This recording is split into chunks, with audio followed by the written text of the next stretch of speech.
जय हिंद प्यारे बच्चों, क्या हाल चाल है सबका। और आज हम लोग एक बार फिर एकत्रित हुए हैं आपके साथ डिस्कस करने के लिए हमारा एफएससी पेपर नंबर 61।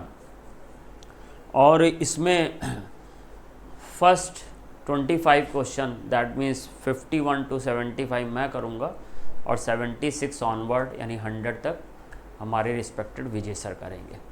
और जैसा कि आप देख रहे हैं हमारे डॉक्टर SP सिंह सर का सोचना है अब पढ़ने का अधिकार सबको, डॉक्टर बनने का अधिकार भी सब। पहला क्वेश्चन,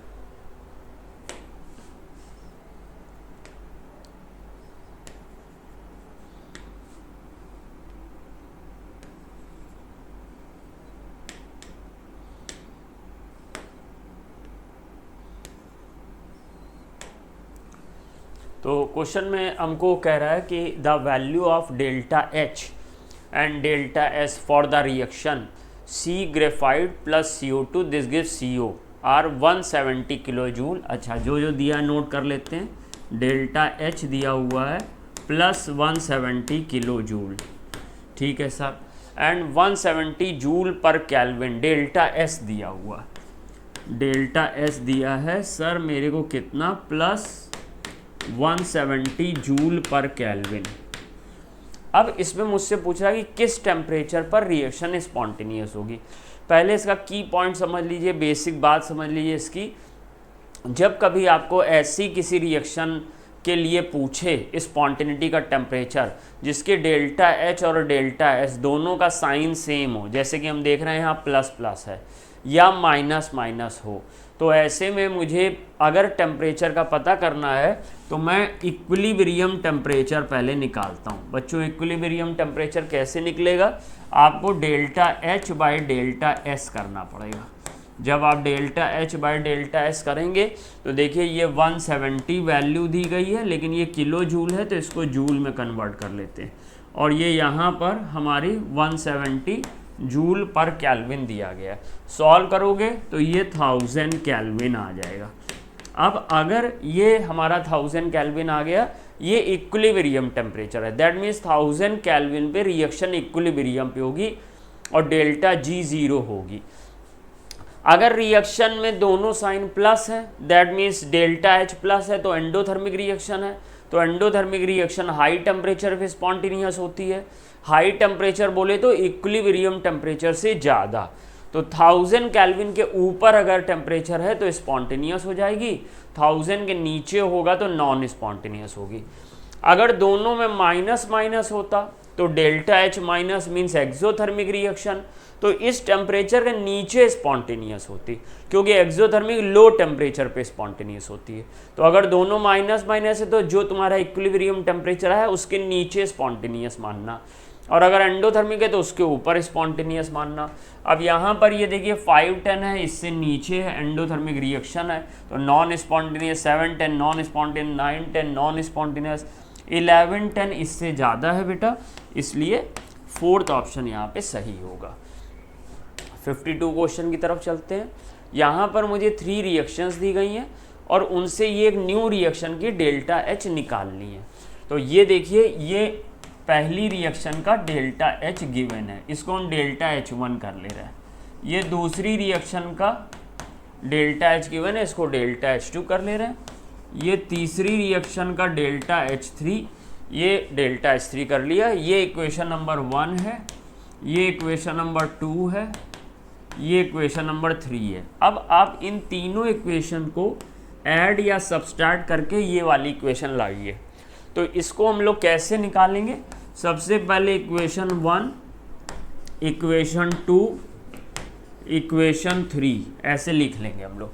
और इक्वेशन 1, इक्वेशन 2, इक्वेशन 3 लिखने के बाद हम लोग ऐसे चेक करेंगे कि मुझे बी लेफ्ट साइड चाहिए। तो मैं देखूंगा किसी इक्वेशन में क्या बी लेफ्ट साइड है, तो देखो सेकंड इक्वेशन में बी लेफ्ट साइड है, बट फर्स्ट में राइट साइड है। अगर कोई मेरा मेन रिएक्शन का रिएक्टेंट या प्रोडक्ट गिवन रिएक्शन में 2 प्लेसेस पे प्रेजेंट है तो मैं अभी उसको स्किप कर देता हूँ, उसको डिसाइड नहीं करूँगा। यहाँ पर डी देखिए, मेन रिएक्शन में लेफ्ट साइड है, यहाँ डी राइट साइड है, और कहीं डी यहाँ भी है, दो रिएक्शन में, तो अभी डी को भी डिसाइड नहीं करेंगे। अब ई की तरफ है, ई देखो कहाँ मुझे चाहिए, राइट साइड, और कितना चाहिए, 1 चाहिए। इसमें ई देखो थर्ड इक्वेशन में है, लेफ्ट साइड पर है और 1 है। इसका मीन्स ये हुआ कि इक्वेशन नंबर थर्ड को अगर हम पलट के लिख दें, रिवर्स ऑर्डर में लिख दें, तो ई इस तरफ आ सकता है। तो इक्वेशन नंबर थर्ड को हम लोग माइनस साइन दे देंगे। माइनस मीन्स रिवर्स हो जाएगा और plus means as it is रहेगा। तो इक्वेशन नंबर 3 के पहले माइनस साइन कर देंगे, माइनस मीन्स रिवर्स हो जाएगा। अब हम लोग सी की तरफ गए, 2c मुझे राइट साइड पे चाहिए। इक्वेशन नंबर 2 में 2c राइट साइड पर है, यानी कि जितना मुझे चाहिए था वैसे ही है और जिस साइड चाहिए था उसी साइड है। तो मैं इक्वेशन नंबर 2 के पीछे प्लस लिख दूंगा। दैट मीन्स जैसा है एज इट इज मुझे मिल रहा है। अब जब ये दो इक्वेशन का मुझे पता चल गया सीन क्या है, तो मैं इनके अकॉर्डिंग जाऊंगा। अगर मैं इक्वेशन नंबर 2c को प्लस करूंगा तो ये 3b आ जाएगा मेरा किस साइड पर, रिएक्टेंट साइड पर। देखो 3b यहाँ पर रिएक्टेंट साइड पर आ जाएगा जब मैं इसको ऐड करूँगा और इसको सब्सट्रैक्ट करूँगा। और बेटा मुझे कितना b चाहिए, 1b चाहिए। तो इसका मीन्स है कि अगर मैं इक्वेशन नंबर 1 को प्लस कर दूं और 2 से मल्टीप्लाई कर दूं, तो प्लस करने पर ये प्रोडक्ट साइड पर b आएगा और 2 से मल्टीप्लाई करोगे तो 2b आ जाएगा।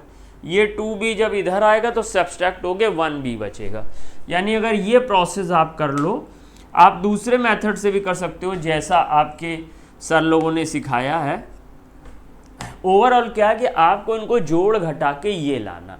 तो जोड़ घटा के ये लाने का मीन्स ये है, इक्वेशन नंबर 1 को एज इट इज रखना है और 2 से मल्टीप्लाई करना है। ये इक्वेशन नंबर 2 को एज इट इज रखना है, प्लस रखना है और किसी भी नंबर से मल्टीप्लाई नहीं करना। और इक्वेशन नंबर 3 को माइनस करना और किसी भी से मल्टीप्लाई नंबर से नहीं करना। जब आप ऐसा करोगे, इन दोनों को ऐड, इसको सब्सट्रैक्ट, तो आपको ये इक्वेशन मिल जाएगी, यानी कि मेन इक्वेशन मिल जाएगी। अब हम लोग इसी चीज़ को डेल्टा एच के टर्म्स में लिख लेते हैं।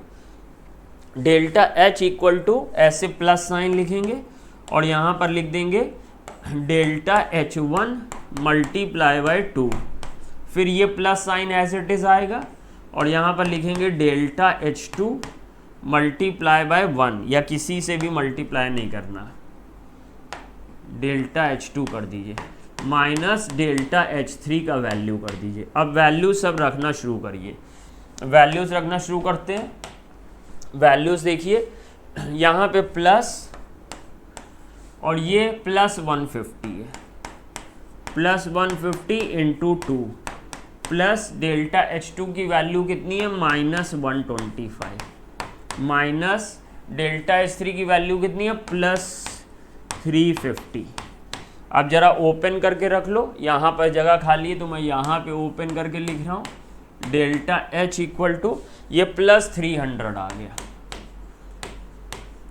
ये प्लस माइनस माइनस 125 आ गए और ये प्लस माइनस माइनस 350 आ गए। ये माइनस 350 में 300 सब्सट्रैक्ट कर दो, माइनस 50 आ जाएगा, माइनस 125 में माइनस 50 ऐड हो जाएगा तो माइनस 175 आ जाएगा। क्या माइनस 175 कोई ऑप्शन है? थर्ड ऑप्शन है। ये देखिए हमको 3 सॉल्ट दिए गए हैं, इन 3 सॉल्ट में मुझे सॉल्युबिलिटी प्रोडक्ट को कंपेयर करने को बोल रहा। इन 3 सॉल्ट्स में सॉल्युबिलिटी प्रोडक्ट मुझे कंपेयर करने हैं। सबसे पहला सॉल्ट है M2X, ठीक है सर। M2X को जब आयनाइज करेंगे तो 2M प्लस X माइनस ये बनेगा, यानी कि इसमें कितने आयन्स बन रहे हैं? 3 आयन्स बन रहे हैं। फिर मुझे कह रहा है कि QY2 एक सॉल्ट है, तो ये क्या बनेगा? Q2 प्लस 2Y माइनस, इसमें भी बेटा कितने आयन है? 3 आयन्स है। फिर मुझे क्या कह रहा है? PZ3, इसका फॉर्मूला लिखो P3 प्लस 3Z माइनस, इसमें कितने आयन है? 4 आयन्स है, 4 आयन्स है। अब मुझे सॉल्युबिलिटी प्रोडक्ट निकालने को, रिलेशन निकालने को बोल रहा है, और मुझे साथ में ये कह रहा है कि जो इनकी सॉल्युबिलिटी है या जो मोलैरिटी है वो 0.1 से कम होनी चाहिए। 0.1 भी ले लोगे तो भी आंसर आ जाएगा।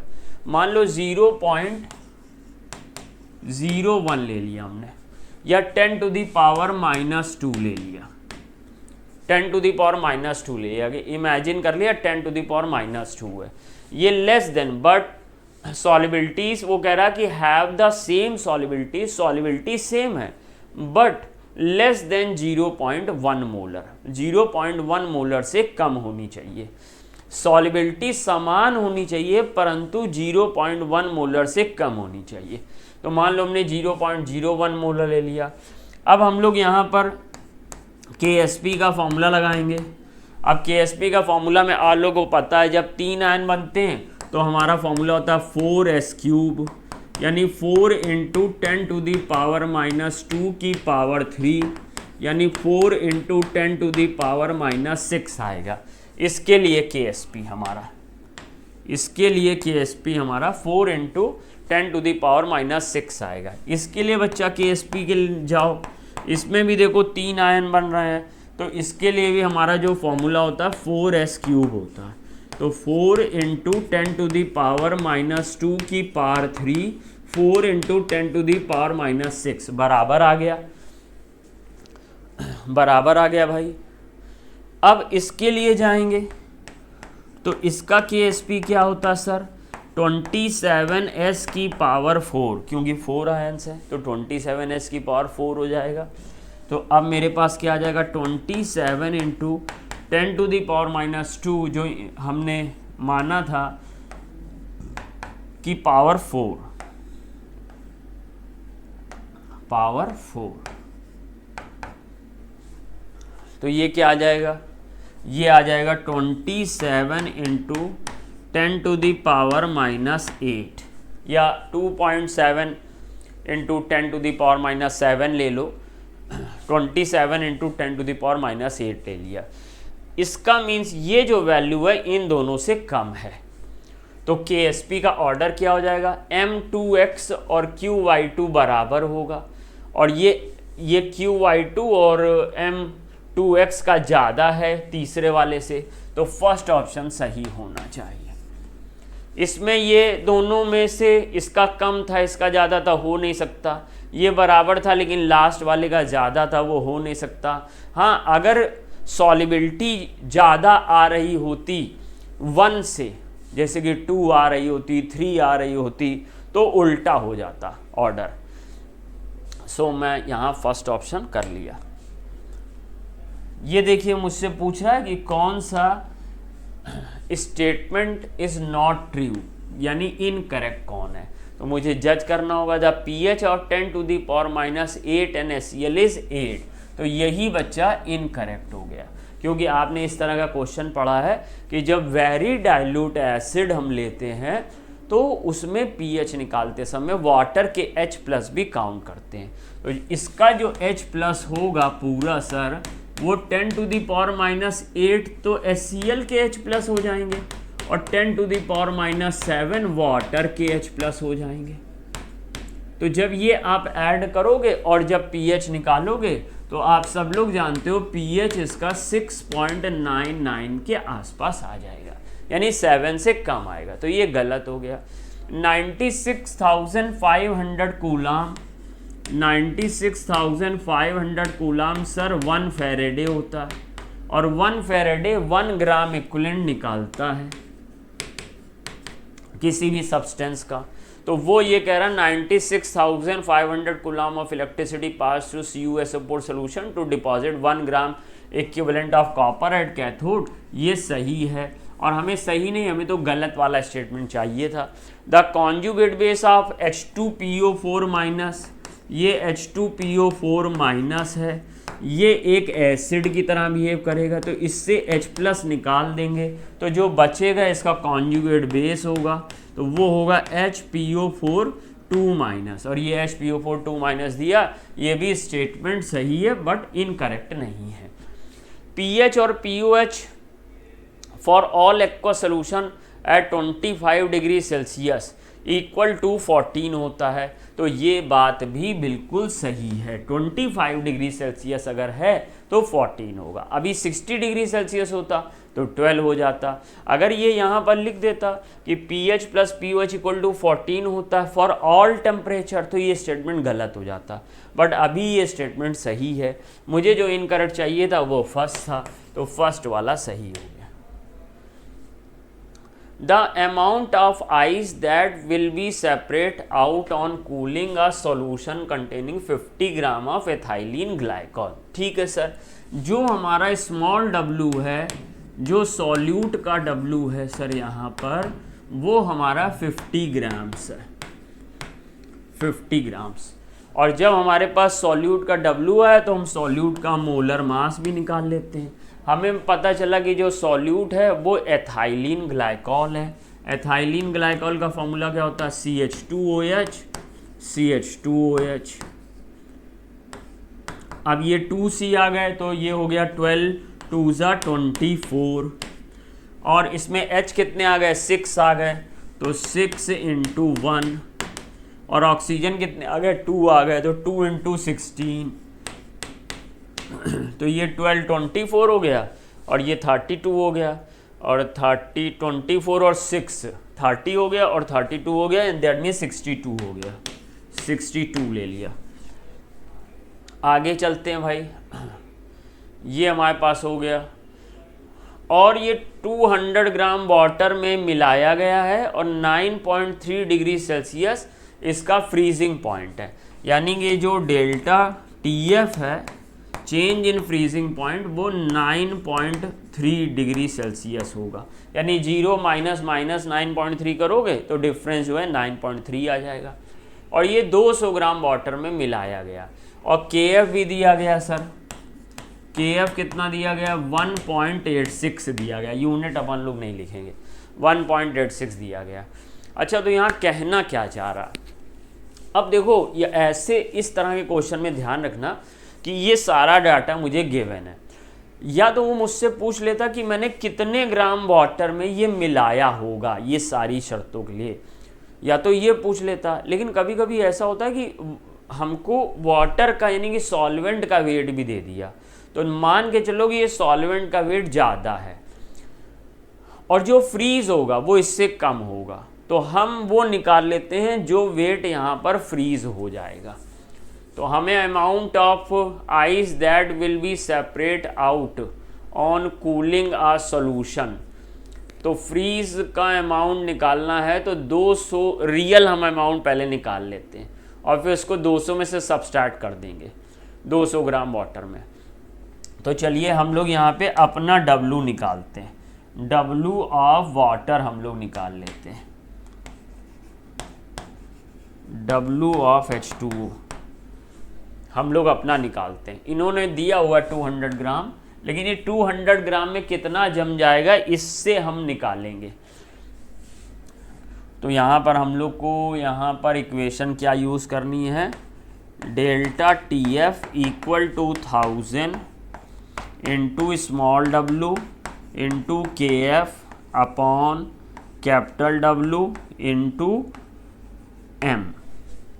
अब कैपिटल W मुझे निकालना है, तो कैपिटल W निकालने के लिए हमने ऐसे ले लिया, कैपिटल W को यहाँ ले लिया और यहाँ ले आए, तो 1000 यहाँ जहाँ था वहीं का वहीं है, और स्मॉल w मेरा 50 है, और मेरा जो KF है वो 1.86 है, और मेरा जो डेल्टा TF है वो 9.3 है, और जो मेरा मोलर मास कितना है मेरा? 62। अब ये सब सॉल्व करिए। तो ये सब सॉल्व करने पे हाँ हो सकता है कि आपको एग्जामिनेशन में प्रेशर आ रहा हो कि लेंदी कैलकुलेशन आ गई, क्या करें? तो लेंदी कैलकुलेशन में हम लोग ऐसा भी कर सकते हैं कि ये सब 10 टू दी पावर एक तरफ रख लें, और सबको 1 पॉइंट के नंबर में रख लें तो आसान हो जाएगा। जैसे 62 है तो इसको 6.2 इंटू 10⁻1 लिख लो, 62 को 6.2 इंटू 10⁻1 लिख लो और तब करके नियर डियर में निकाल सकते हो। लेकिन मैं क्योंकि यहाँ मेरे पास फ़ोन है, कैलकुलेटर है, तो मैं आपको पूरा सॉल्व करके दिखा देता हूँ। तो मेरे पास आ गया है 50 मल्टीप्लाई बाय 1.86 डिवाइड बाय 9.3 और डिवाइड बाय 62 मल्टीप्लाई बाय 1000, तो ये 161.29 आ रहा।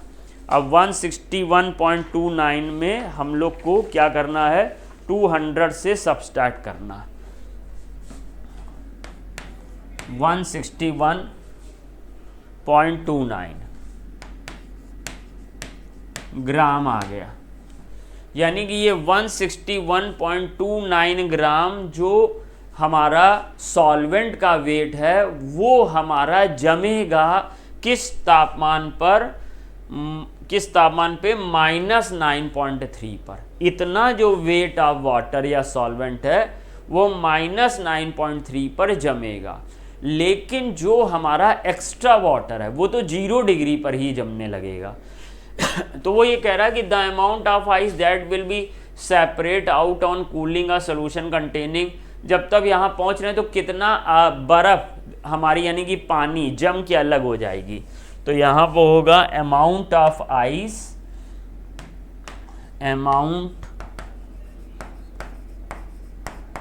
Ice equal to total 200 gram था, उसमें 161.29 जाके जमेगा -9.3 पर। उसके पहले जो बर्फ़ हमारी जम जाएगी अलग से वो कितनी होगी, 200 में 161 को सब्सट्रैक्ट कर दो भाई। मैं जल्दी से टाइम बचाने के लिए कैलकुलेटर यूज़ कर रहा हूँ। -38.70 माइनस नहीं प्लस 38.70 ग्राम्स, ये ग्राम में चल रहा है क्वेश्चन। तो अब यहाँ पर 38.7 मिलीग्राम तो हो नहीं सकता, तो 38.71 ग्राम होना चाहिए, फर्स्ट ऑप्शन हो जाएगा। नेक्स्ट क्वेश्चन की तरफ चलते हैं। ये बहुत बार आपने इस तरह क्वेश्चन किया होगा, ये आ चुका है। चलो हम लोग इसको देखते हैं कैसे करना है। देखिए ये इक्वेशन है, इसको रेट इक्वेशन फॉर्म में कन्वर्ट करते हैं। तो ऐसे लिखेंगे -1/2 dNH3/dt इक्वल टू N2 के लिए प्लस 1/1 dN2/dt। फिर क्या लिखेंगे बच्चा, प्लस 1/3 dH2/dt, ऐसे बना लिया। अब मुझे ये बता रहा है कि -dNH3/dt को K1 अमोनिया से रिप्रेजेंट कर सकते हैं।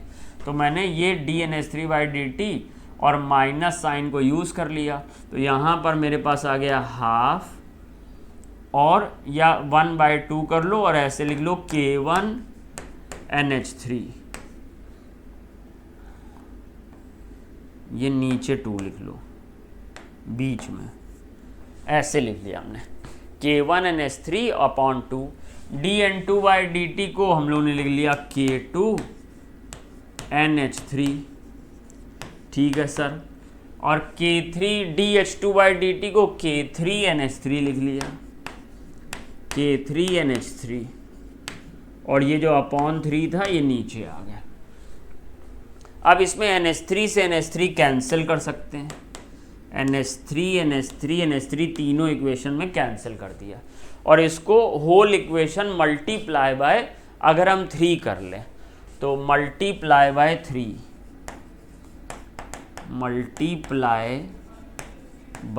3 तो बच्चा जब मल्टीप्लाई 3 से करोगे तो आपके पास क्या आ जाएगा, देखिए 3/2 K1 equal to 3 K2 equal to 3/3 K3। अब बच्चा 3 से डिवाइड कर दीजिए तो आपको क्या मिल जाएगा, यहाँ पे 1.5 K1 3 K2 और 3/3 ओनली K3। तो मेरा कौन सा ऑप्शन सही माना जाएगा, फर्स्ट वाला ऑप्शन सही माना। Rate constant for the reaction दिया गया है at 50 degree Celsius and 4.5 into 10⁹ second inverse at 100 activation energy. देखो ये एक्टिवेशन एनर्जी वाले क्वेश्चन में बहुत लेंदी कैलकुलेशन होता है, तो अब ये आप पे डिपेंड करता है। नीट एग्जामिनेशन में भी ऐसे क्वेश्चन कुछ ना कुछ ज़रूर आएंगे, तो आप फर्स्ट टाइम में इसको छोड़ सकते हैं, स्किप कर सकते हैं। बाद में पूरा पेपर करने के बाद टाइम बचे तो आप ऐसे क्वेश्चन को हाथ लगाइए। हम लोग ने ज़रूर डाला है इसको। आप लोग सोच रहे होंगे कि सर लेंदी कैलकुलेशन डाल दिया, लेकिन अब क्या कह सकते हैं, मैं सॉल्व करके दिखाता हूँ आपको इसको। तो मुझे फॉर्मूला पता है, इसके लिए मैं फॉर्मूला क्या यूज़ करता हूँ, log K2/K1, जहाँ K2 और K1 रेट कांस्टेंट है सेकेंड टेम्परेचर पे और फर्स्ट टेम्परेचर पे। डेल्टा ई एक्टिवेशन एनर्जी है, डेल्टा ई नहीं, ई ए केवल कर लेते हैं, वो तो जब डेल्टा एच वाला होता तब यहाँ पे करते। तो ई ए 2.303 आर, यहाँ पे ये इक्वेशन लगने वाली है, T2 माइनस T1 T2, ये इक्वेशन लगने वाली है। तो इसमें हम लोग देख सकते हैं कि क्या क्या मुझे वैल्यू दी गई है, लगभग सभी वैल्यू दी गई है। तो मैं रखता हूँ इसको, लॉग जो K2 है वो मुझे दिया गया 100 डिग्री पे 4.5 इंटू 10⁹9, और ये बच्चा 1.5 10⁹9, और ये मेरे को निकालनी है 2.303 इंटू आर का वैल्यू मैं यहाँ यूनिट देखूंगा, सब जूल में निकालने को मुझे बोला गया है। तो जब मुझे जूल में निकालने को बोला गया है तो मैं यहाँ पर 8.314 लगा लूँगा। अब जो T2 है मेरा, वो मेरा 100 डिग्री सेल्सियस है। अगर मुझे केवल डिफरेंस लेना होता तो मैं डिग्री में भी ले लेता, लेकिन अभी मुझे नीचे मल्टीप्लाई भी करना है तो मुझे इसको केल्विन में कन्वर्ट करना पड़ेगा। तो 100 में 273 ऐड किया तो 373 आ गया, माइनस 50 में अगर हम लोग ऐड करेंगे तो कितना 223 आ जाएगा। अगर हम लोग 50 प्लस 273 करते हैं तो 323 आ जाएगा। 323 केल्विन में बदल लिया, 373 इंटू 323। जैसा कि आप लोगों ने क्लास में सीखा होगा इस तरह के लेंदी कैलकुलेशन को जल्दी कैसे सॉल्व करते हैं, मैंने आप लोगों को सिखाया, आपके टीचर्स ने भी सिखाया होगा, तो आप वो सब फंडा यहाँ पे लगाएंगे। अब ये देखो 10⁹9 से 10⁹9 ईजिली कैंसिल हो गया, 1.5 4.5 3 टाइम्स आएगा। log 3 का वैल्यू सबको याद है 0.4771 होता। अब मैं सारी चीज़ें ओके करके एक स्टेप में लिख दे रहा हूँ। तो मैं यहाँ पर देखो ई ले रहा हूँ, और ई में सबसे पहले log 3 का वैल्यू रख दिया 0.4771, फिर इसमें मल्टीप्लाई किया इस 2.303 का, फिर इसमें मल्टीप्लाई किया मैंने 8.314 का, फिर इसमें मैंने मल्टीप्लाई किया 373 का, फिर मैंने इसमें मल्टीप्लाई किया 323 का, और फिर मैंने इसमें यहाँ से डिफरेंस कितना आ रहा 50 का, तो 50 को नीचे ले आया। अब इसको मैं अगर सॉल्व करता हूँ, जल्दी से निकालने के लिए मैं कैलकुलेटर की फ़ोन की हेल्प ले रहा हूँ। 0.4771 multiply by 2.303 multiply by 8.314 multiply by 373 multiply by 323 divide by 50। तो ये सर मेरे पास आया है 22011.75। इसको मैं ऐसे लिख सकता हूँ 2.2 इंटू 10⁴ जूल, 2.2 इंटू 10⁴ जूल। इस तरीके से मेरा फोर्थ ऑप्शन यहाँ पे 57 क्वेश्चन का सही हो जाएगा। नेक्स्ट क्वेश्चन की तरफ चलते हैं।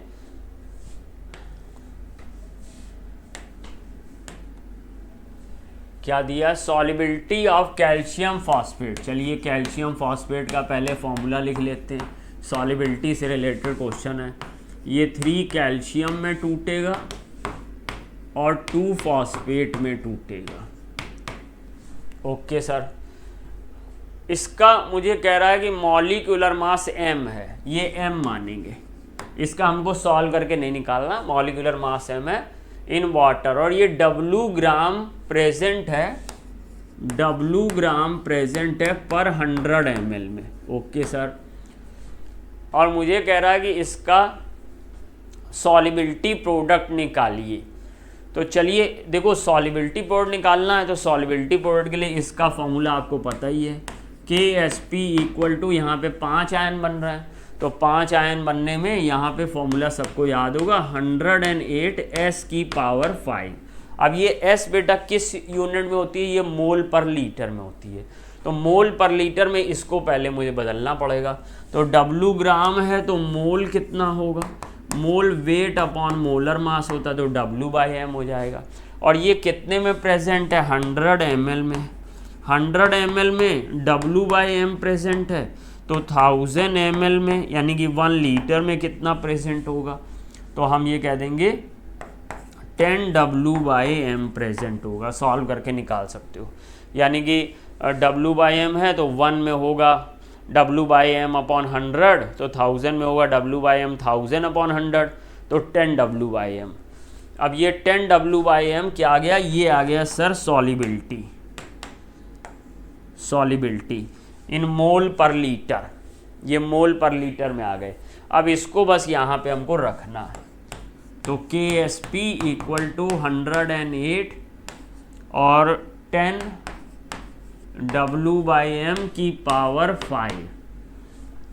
अब क्योंकि इसने अप्रॉक्सीमेटली मांगा है तो ये 108 को 100 मान लो, तो ये 10 टू द पावर 2 हो गया बाहर, और ये 10 टू द पावर 5 आ गया, और W/m की पावर 5 हमने बनी रहने दिया, तो ये आ गया 10 टू द पावर 7 W/m की पावर 5।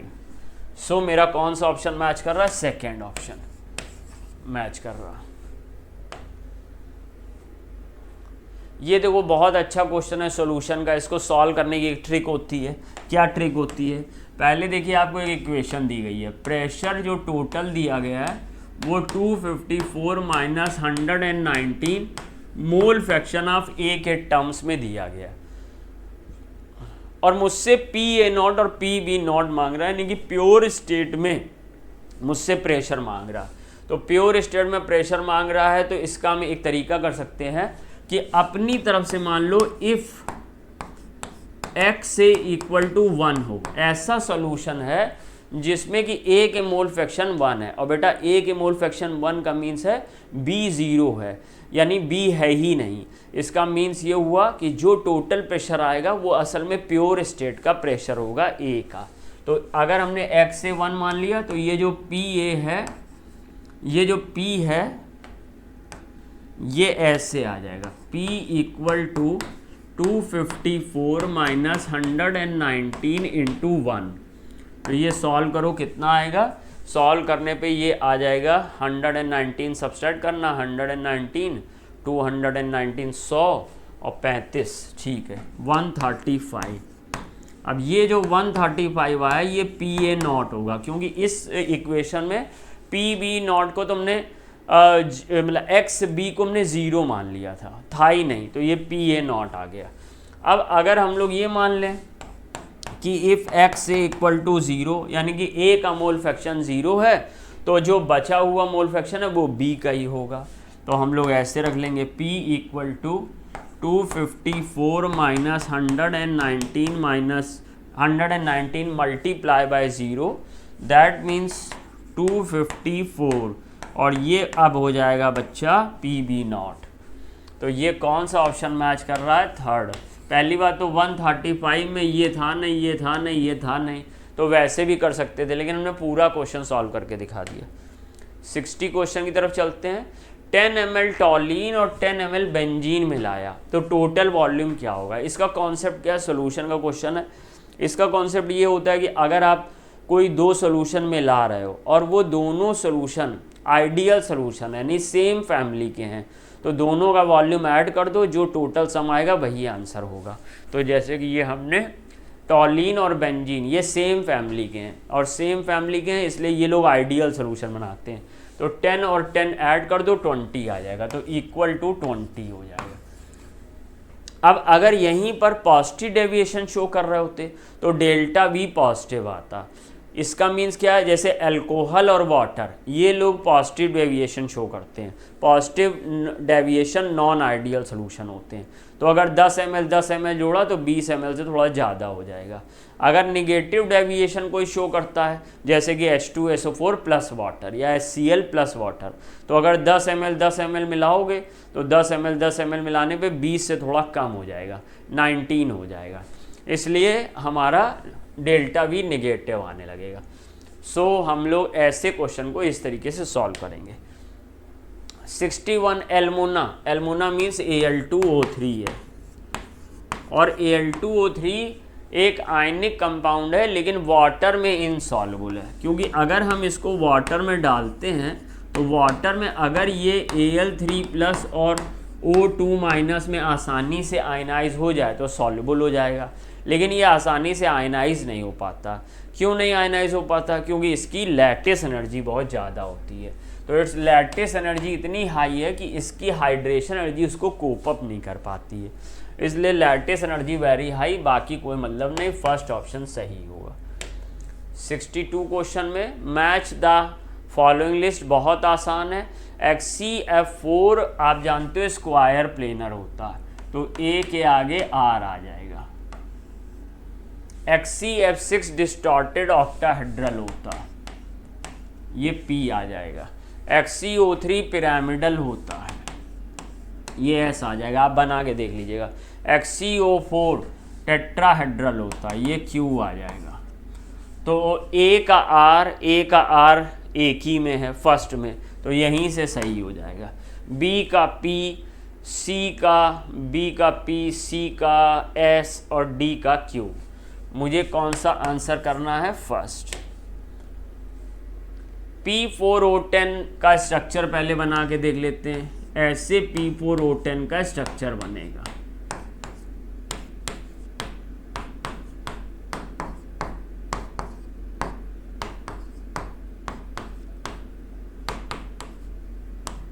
ये P4O10 का स्ट्रक्चर है। अब आप खुद समझ सकते हैं इसमें क्या चीज़ है।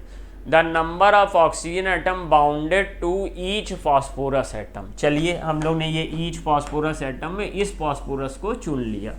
अब इस फॉस्फोरस ने देखो ये वाला ऑक्सीजन 1, 2, 3 और 4 ये 4 ऑक्सीजन इससे जुड़े हुए हैं। ये 4 ऑक्सीजन जुड़े हैं, हर फॉस्फोरस से 4 ऑक्सीजन जुड़े हुए हैं। इस तरह से हम ये कहेंगे कि इसका आंसर थर्ड हो जाएगा। 63 का सही आंसर थर्ड हो जाएगा। नेक्स्ट क्वेश्चन की तरफ चलते हैं। Question number 64। तो क्वेश्चन नंबर 64 भी हमारा स्ट्रक्चरल का क्वेश्चन है। The shape of XeO2F2। Xenon देखिए सर, जेनॉन के पास वैलेंस शेल में 8 इलेक्ट्रॉन होते हैं। तो सबसे पहले एक फ्लोरीन आता है, इससे जुड़ जाता है, फिर दूसरा फ्लोरीन आता है, 1 इलेक्ट्रॉन और खर्च हो जाता है। ऑक्सीजन डबल बॉन्ड मांगता है, फिर ये ऑक्सीजन डबल बॉन्ड मांगता है। तो 1, 2, 3, 4, 5, 6 इलेक्ट्रॉन कंज्यूम हो गए, बचे कितने? 2 इलेक्ट्रॉन। तो ये एक लोन पेयर बन गया, ये 2 इलेक्ट्रॉन एक लोन पेयर बन गया। और ये शेप कैसी आ गई है? सीसॉ, sp3d हाइब्रिडाइजेशन है, तो सीसॉ शेप है। इसको डिस्टॉर्टेड टेट्राहेड्रल भी कह सकते हैं। अच्छा भाई, लेंथेनॉइड पे बेस क्वेश्चन आ गया। कह रहा था chemistry of lanthanoid is dominated by it's +3 oxidation state. ठीक है, विच of the following statement is correct. अब पहला स्टेटमेंट कह रहा मुझे इनकरेक्ट बताना है, करेक्ट नहीं। Which one is the following, इसमें हम लोग गलती अक्सर कर देते हैं। इनकरेक्ट बताना है, पता लगा करेक्ट समझ के बताने लग गए, तो इसमें गलती नहीं होनी चाहिए। तो विच of the following statement is incorrect. अब हम लोग को अभी देखना क्या है? Because of large size of Ln3+ ion the bonding in its compound is predominantly ionic in nature, बिल्कुल सही बात है बच्चा। देखो +1 चार्ज है तो मोस्टली आयनिक होता है, +2 चार्ज है तो आयनिक होता है मोस्टली, +2 में भी अगर कैटायन का साइज बहुत छोटा हो गया तो कोवैलेंट करैक्टर आ सकता है, +3 है तो +3 में कोवैलेंट करैक्टर स्टार्ट हो जाता है, जैसे AlCl3 कोवैलेंट कंपाउंड है, क्योंकि चार्ज ज़्यादा हो जाता है, Q1 Q2 ज़्यादा हो जाएगा तो समझ जाओ अट्रैक्शन होगा। लेकिन अगर +3 है और कैटायन का साइज बड़ा है तो आयनिक करैक्टर जनरेट होता है। तो ये वाली बात तो सही है, क्योंकि लेंथेनॉइड्स बड़े हैं। अब जो एल्युमिनियम है वो पीरियड थर्ड का एलिमेंट है, तो वो उसका +3 में कोवैलेंट कंपाउंड बनेगा Cl के साथ, लेकिन लेंथेनॉइड LnCl3 बनेगा तो आयनिक हो जाएगा। लेकिन मुझे तो इनकरेक्ट जानना था। आयनिक size of Ln3+ decrease in general with increase in number, बिल्कुल ठीक। जब हम लोग लेफ्ट से राइट जाते हैं लेंथेनॉइड में, और जैसे जैसे एटॉमिक नंबर बढ़ता है दैट मीन्स Z बढ़ता है, ZeFa बढ़ता है, साइज कॉन्ट्रैक्ट होता जाता है। सही है, लेकिन सही ऑप्शन नहीं है। Ln3+ कंपाउंड और जनरली कलरलेस, लो भैया ये गलत हो गया, क्योंकि Ln3+ कंपाउंड में मोस्टली इनकम्प्लीट f ऑर्बिटल होती है, और अगर इनकम्प्लीट f ऑर्बिटल है F1 से लेके F13 तक तो कलर्ड ही आयन बनेंगे लेंथेनॉइड्स के। F0 है या F14 है तो फिर कलरलेस हो सकता है। तो ये बात गलत थी, इसलिए हमने इसको सही ऑप्शन मान लिया। Lanthanum 3 hydroxide are mainly basic in nature, जैसा कि अभी आपने देखा कि अगर +3 है आयनिक है तो आसानी से OH देगा वाटर में, सॉल्यूशन में जो OH देगा वो एज ए बेस काम करेगा। सो मैं यहाँ पे थर्ड ऑप्शन के साथ जाना चाहूँगा। Lanthanoid for which +2 and +3 oxidation state are common, तो इसमें देखो +3 तो सब देते हैं लेंथेनॉइड, +2 में यूरोपियम आ जाता है, +2 में यूरोपियम आ जाता है। और +2 में आपने याद भी किया होगा कि 4 आयन फेमस हैं जो +2 शो करते हैं, और वो कौन कौन से होते हैं? एक होगा Sm2+, एक होगा U2+, एक होगा Tm2+, और एक होगा Yb2+। अगर इन चारों में कोई है तो वो +2 भी शो करता होगा लेंथेनॉइड्स में। तो ये La है भैया, इसमें La नहीं है, Eu हमारा आ रहा है 2+, और C है नहीं, C+4 के लिए फेमस है, Nd है नहीं इसमें।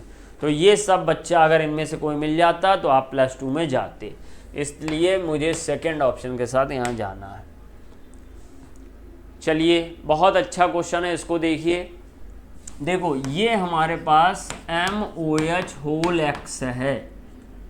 अब MOH में या इस तरह का कोई भी कंपाउंड हो, जैसे कि अगर मेरे पास ये कंपाउंड है AXBY और इसका मैं KSP का फॉर्मूला सॉलिबिलिटी के टर्म में लिखना चाहता हूँ, तो जो नीचे X होता है इसका X लगा लेते हैं, ये Y की पावर Y लगा लेते हैं, और जो सॉलिबिलिटी होती है उस पर बच्चा X + Y कर देते हैं।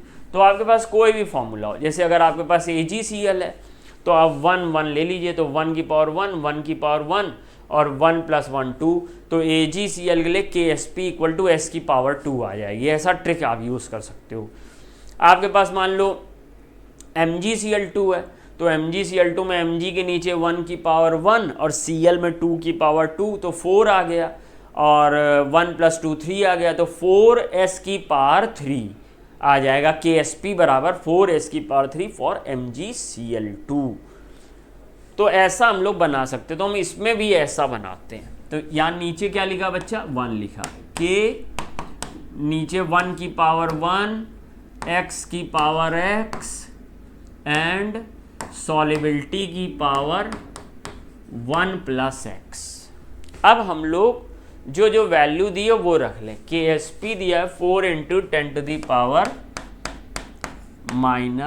10⁻⁹, और ये क्या आ जाएगा? X की पावर X, S की पावर 1 + X। अब ये LHS है और ये RHS है, और obvious बात है कि LHS = RHS होगा। तो आप सब ऑप्शन में ये x की वैल्यू भर, आपको x की वैल्यू निकालनी है तो सब में भर भर के देख लें। अगर मान लो 4 भरते हैं तो यहाँ s की पावर 5 आने लगेगी। अच्छा, s भी कितना दिया गया 10 टू द पावर -3, तो 10 टू द पावर -3 लिख लीजिए, 10 टू द पावर -3। अब अगर तुम यहाँ पर 4 करते हो तो 10 टू द पावर -3 इंटू 5 यानी 10 टू -15 जाने लगेगा। ये तो 10 टू द पावर -9 है, हो नहीं सकता। 1 करते हो तो 1 + 2 10 टू द पावर -6 आने लगेगा, हो नहीं सकता। 3 करते हो तो 1 + 3 4, तो 1 + 3 4, 4 3 12, -12 आने लगेगा, हो नहीं सकता।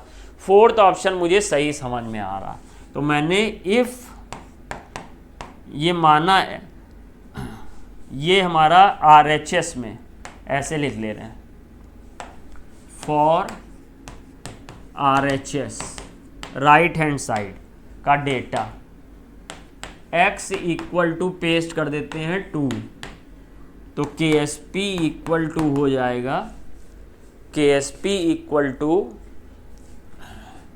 2 की पावर 2 और 10 टू द पावर -3 1 + 2, तो क्या आ जाएगा 4 × 10 टू द पावर -9 और यहाँ पे आ रहा है। तो इस तरह से LHS बराबर RHS हो गया। सबसे सिंपलेस्ट तरीका ये, बाकी नहीं तो बाइनोमियल इक्वेशन में जाने लगेगा, बहुत बड़ा हो जाएगा क्वेश्चन। तो ये मेरा आंसर कौन सा सही हो गया, 4th हो गया।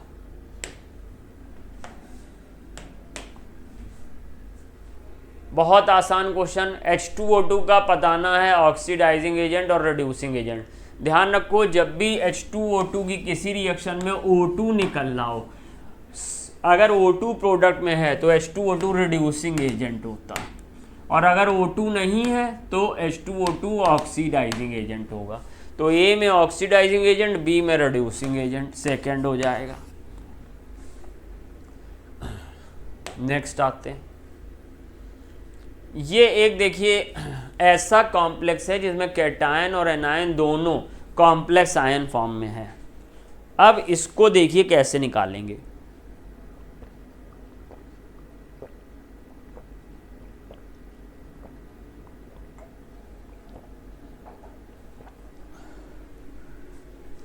कह रहा है it is a non electrolyte, झूठ है बिल्कुल, आई मीन गलत बात है। ये तो आयनाइज होगा ना, और आयनाइज होगा तो ये क्या बनाएगा, CO NH3 whole 6 3 + Cr CN6 3 - ये बनाएगा। अब ये ना पूछ लेना कि ये 3+ कैसे आया, 3 - कैसे आया, क्यों नहीं ये 2+ आ गया, ये 2 - आ गया। ये गट फीलिंग कह रही थी यहाँ 3+ और 3 है, थोड़ा बड़ी बात है। अभी इतना समय नहीं हम लोग इसको डिस्कस करें, आप लोग खुद ही सीख चुके होंगे। तो ये 3 + 3 आ गया, तो अभी तो ये आयनाइज हो रहा है तो इलेक्ट्रोलाइट है, तो it is a non electrolyte, गलत। ट्रू बताना है कौन सी सही बात है। The magnitude of the charge on each complex ion is 3, सही। The complex will not conduct current, गलत, क्योंकि आयन बना रहा तो करंट तो कंडक्ट करेगा। The complex will exhibit coordination isomerism, जब दो बड़े ब्रैकेट होते हैं कोऑर्डिनेशन आइसोमेरिज्म होती है। तो बी और डी सही हो गया, यानी 4th ऑप्शन के साथ जाएंगे। Correct order of stability, Pb+2 की ज़्यादा होती है Pb+4 से, due to inert pair effect, due to inert pair effect. अब तक आप लोग कई बार इसके क्वेश्चन कर चुके हैं, तो इतने लास्ट में इसको बहुत एक्सप्लेन करने की ज़रूरत नहीं है। Ce+4 ज़्यादा स्टेबल होता है Ce2+ से, क्योंकि इस समय इसके पास D0 और F0 आ जाता है, तो इसकी स्टेबिलिटी बढ़ जाती है। Sn2+ Pb2+ में Pb2+ ज़्यादा स्टेबल होता है, फिर से due to inert pair effect. और Cr3+ ज़्यादा स्टेबल होता है, क्योंकि इसके पास D3 की स्टेबिलिटी होती है, ये D4 होता है। ले दे के फर्स्ट ऑप्शन सही है, कोई भी डाउट नहीं। सीरियम 58 है, इंपॉर्टेंट मेंबर ऑफ लेंथेनाइड है, बिल्कुल सही sir. Which of the following statement about cerium is incorrect, incorrect बताना। The common oxidation state of cerium is +3 and +4। देखो कोई भी अगर लेंथेनॉइड है, सीरियम लेंथेनॉइड है, तो लेंथेनॉइड बल्कि एक्टेनॉइड भी तो +3 जरूर शो करेगा, चाहे जो भी हो जाए, तो +3 तो शो करता ही है। और सीरियम +4 स्टेट में इसका 4F0 हो जाता, तो स्टेबिलिटी आ जाती है इसमें, इसलिए ये +4 भी शो करता, +4 भी शो करेगा। तो ये वाला तो सही है स्टेटमेंट, लेकिन मुझे इनकरेक्ट चाहिए। +3 state of cerium is more stable than +4 oxidation state. अब सर +3 में क्या होता है, 4F1 होता है, और +4 में क्या होता है, 4F0 होता है। उस हिसाब से देखो तो +4 ज़्यादा स्टेबल है और +3 कम स्टेबल है। लेकिन रियलिटी जैसे मैंने बताया ना कि लेंथेनॉइड्स जो होते हैं उनका मेन मोटो होता है +3 शो करना, तो +3 ज़्यादा स्टेबल। और इवन जब Ce+4 Ce3+ में रिड्यूस होता है तो इसका पोटेंशियल +1.75 आता है, NCERT में दिया हुआ। तो दैट मीन्स C+4 आयन जब C3+ आयन में बदल रहा है और पोटेंशियल पॉजिटिव आ रहा है, ऑब्वियस बात है स्टेबिलिटी अचीव कर रहा होगा, तो +3 ज़्यादा स्टेबल है +4 से, ये भी स्टेटमेंट सही है। लेकिन मुझे इनकरेक्ट चाहिए। +4 oxidation state of cerium is not known in solution, गलत हो गया ये स्टेटमेंट। +4 तो पाई जाती है, हंसते हंसते पाई जाती है। Cerium 4 act as an oxidising agent, अभी बताया सीरियम +4 जल्दी से C3+ में रिड्यूस होता है और एज ए ऑक्सीडाइजिंग एजेंट काम करता है, तो ये सही है, तो इसको हम लोग नहीं लेंगे, थर्ड के साथ जाएंगे। IUPAC ने बहुत आसान है।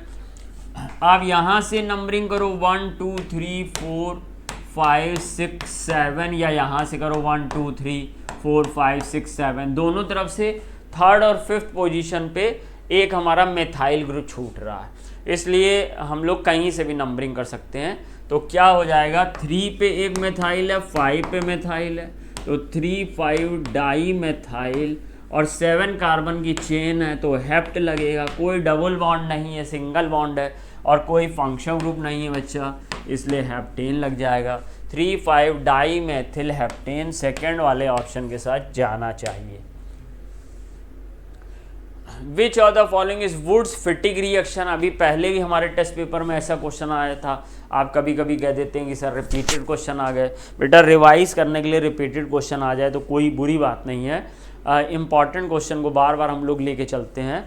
तो इसमें हम लोग ने यहाँ पर हम लोग जानते हैं कि जब हमारा सोडियम के साथ एक एल्किल हैलाइड 1 मोल एल्किल हैलाइड और 1 मोल एरिल हैलाइड ले लें तो वो रिएक्शन वुड्स फिटिक रिएक्शन कहलाती है। अगर दोनों एल्किल हैलाइड हैं तो वुड्स रिएक्शन, दोनों एरिल हैलाइड हैं ओनली फिटिक रिएक्शन, एक एल्किल एक एरिल सोडियम के साथ तो वुड्स फिटिक। देखो ये एरिल ब्रोमो है, ये एथिल ब्रोमो है, यही वाला ऑप्शन सही हो गया। और अब यहाँ पर तो कोई कॉम्प्लिकेशन ही नहीं है। ये देखो ये एथिल ब्रोमो ग्रुप है, बेंजीन के साथ लुईस एसिड की प्रेजेंस में करा रहे हैं। आपको पता होगा बच्चा ये कौन सी रिएक्शन है, फ्रीडल क्राफ्ट रिएक्शन, ये फ्रीडल क्राफ्ट रिएक्शन है। इसमें क्या हो रहा है, SO3H से वाटर की रिएक्शन करा दोगे, यानी ये हाइड्रोलिसिस रिएक्शन है, हाइड्रोलिसिस रिएक्शन है, तो H2SO4 बन जाएगा। और इसमें हमारा MgBr2 MgBrCl बन जाएगा और COCH2CH3 जुड़ जाएगा। ये हमारी ग्रिग्नॉड रीजेंट रिएक्शन है, ग्रिग्नॉड रीजेंट की रिएक्शन है, एसिल हैलाइड से रिएक्ट कर रहा है। तो इस तरह से हम लोग ने ये इसमें कीटोन बन जाएगा, फर्स्ट ऑप्शन सही किया। नेक्स्ट क्वेश्चन की तरफ चलते हैं। 74 meta di nitrobenzene converted to, अब ये बेटा मेटा डाई नाइट्रोबेंजीन ये थोड़ा सा स्पेसिफिक टाइप का एक रिएक्शन है। मेटा डाई नाइट्रोबेंजीन में ये याद रखना होगा आपको, जिन जिन रिएक्शन है अमोनियम सल्फाइड, ये येलो कलर का कंपाउंड होता है, अमोनियम सल्फाइड सेलेक्टिव रिडक्शन करता है, एक नाइट्रो को NH2 में रिड्यूस कर देगा और दूसरे को नहीं करेगा। हालांकि एनसीईआरटी में ये नहीं है, बट जेईई मेंस में पूछा जा चुका है, तो कभी कभी ऐसा हो जाता है, इसलिए क्वेश्चन आप लोग को दे दिया है कि ये छूट ना जाए आपसे। तो अमोनियम सल्फाइड का यूज़ सेलेक्टिव रिडक्शन में है फॉर मेटा डाई नाइट्रोबेंजीन में, एक नाइट्रो को रिड्यूस करता है, दूसरे को रिड्यूस नहीं करता। तो यहाँ पे आंसर मेरा थर्ड हो जाएगा। रेने निकिल है, दोनों को रिड्यूस कर सकता है, LiAlH4 कर सकता है, और सोडियम और एथिल अल्कोहल भी कर सकता है। एनलीन, एन मेथिल एनलीन, ये तो बहुत आसान है, सब जानते हो कि एरोमेटिक एमीन वैसे तो वीक बेस होते हैं, क्योंकि इनका जो लोन पेयर ऑफ इलेक्ट्रॉन होता है वो रिंग में चला जाता है, इसलिए अवेलेबिलिटी कम हो जाती है। और अब एन मेथिल एनलीन की बात अगर करें तो इसमें हम लोग के पास NH पर एक CH3 ग्रुप आ गया, तो ये प्लस I ग्रुप से यहाँ पे बेसिक या डोनर कैटेगरी, डोनर कैपेसिटी को बढ़ा देगा। तो ये सर हमारा फर्स्ट वाला सेकंड वाला फर्स्ट से ज़्यादा बेसिक हो जाएगा, और N डाई मेथिल एनलीन तो और ज़्यादा बेसिक हो जाएगा, कोई कहने की बात ही नहीं है, ये और ज़्यादा बेसिक हो जाएगा। तो इस तरह से मुझे डिक्रीजिंग ऑर्डर ऑफ बेसिसिटी बतानी है। तो थर्ड वाला सबसे ज़्यादा, उससे कम सेकंड वाला, उससे कम फर्स्ट वाला हो जाएगा। तो क्या करना चाहिए मुझे इसमें, सेकंड वाला कर देना चाहिए। तो 75 का मेरा सेकंड सही हो जाएगा। इस तरह से बेटा आपने 51 to 75 हमारे साथ डिस्कस किए, आगे आपको विजय सर डिस्कस कराएंगे। थैंक यू बच्चों।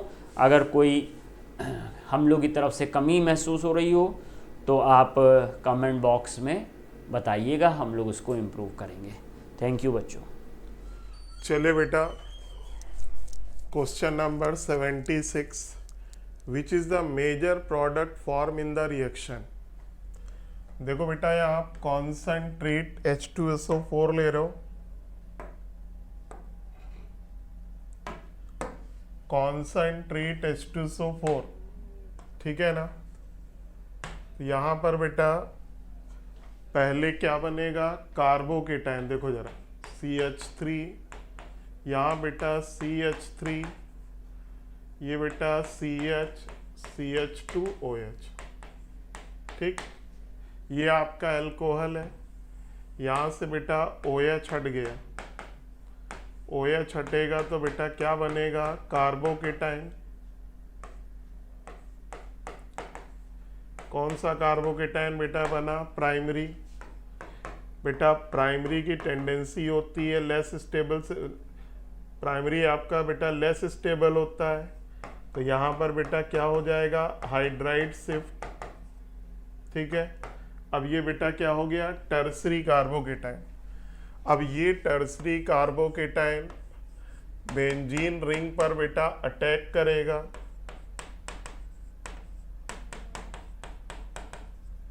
ये बेंजीन रिंग पे अटैक किया यहाँ पे, तो आपका बेटा प्रोडक्ट क्या होगा, ये रिंग हो गई, ये आपका कार्बोकेटाइन अटैच हुआ, इधर CH3, इधर CH3, इधर बेटा CH3। देख लो बेटा कौन सा आंसर है। तो आंसर बेटा हो गया सेकंड। ये तो बेटा कॉन्सेप्ट हमने आपको बता दिया कि ऐसे क्वेश्चन में आप क्या करोगे बेटा, जब भी ये केस हो तो कॉन्सेंट्रेट H2SO4 की वजह से पहले यहाँ कार्बोकेटाइन बनेगा, रीअरेंज हुआ, ये कर लिया। बाकी इसका बेटा शॉर्टकट सीख लो, ठीक। आपको बेटा करना क्या है कि हर जगह से यहाँ से यहाँ से यहाँ से बेटा फिनाइल हटा दो। देखो ये हो नहीं सकता क्योंकि दो फिनाइल है, अब इन्हीं दोनों में आपको चूज करना है, फिनाइल हटा दो बेटा। फिनाइल हटा के बेटा इस कार्बन को कार्बोकेटाइन में कन्वर्ट करो। देखो ये बेटा प्राइमरी है जबकि ये टर्सरी है, ये बेटा आपका आंसर हो गया। 76 का सेकेंड।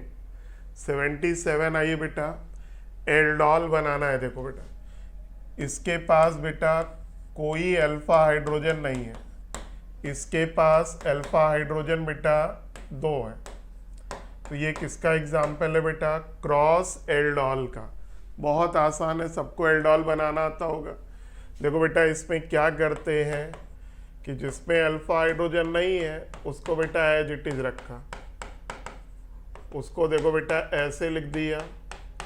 दूसरे वाले के अल्फा हाइड्रोजन को देखो, ये इसका अल्फा हाइड्रोजन ओपन कर दिया, ये CH3 इधर एज इट इज, ये बेटा CHO।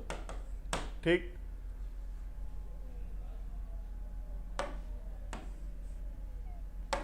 ये देखो बेटा इसके रिस्पेक्ट में ये अल्फा हाइड्रोजन है। अब इसको बेटा आप तोड़ दो, इस पे चार्ज क्या दो प्लस, इस पे क्या दो माइनस, प्लस वाला बेटा यहाँ जोड़ दो CH3, इधर CH3 में कोई चेंज नहीं, इधर CH3 में बेटा कोई चेंज नहीं। यहाँ पर देखो बेटा क्या हो गया OH, और यहाँ पर बेटा आपका पूरा ये CH, इधर CH3, इधर बेटा CHO जुड़ गया।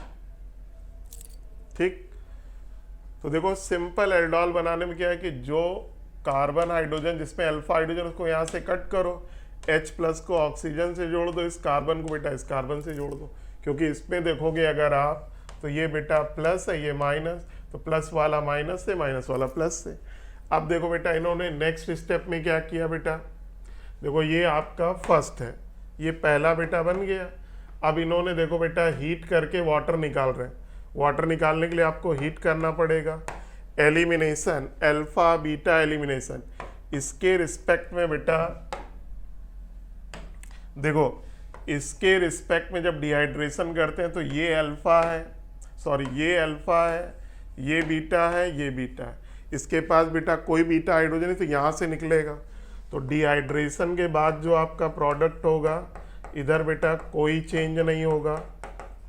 इस तरफ बेटा क्या होगा CH, यहाँ से बेटा H हटा, डबल बॉन्ड C, इधर बेटा क्या होगा CHO, इधर बेटा क्या होगा CH3।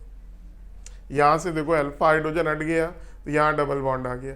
अब देखो बेटा ये आपका सेकेंड हो गया। उसके बाद NaBH4 बेटा क्या करेगा, रिडक्शन, एल्डिहाइड को बेटा किस में रिड्यूस कर देगा, एल्कोहल में।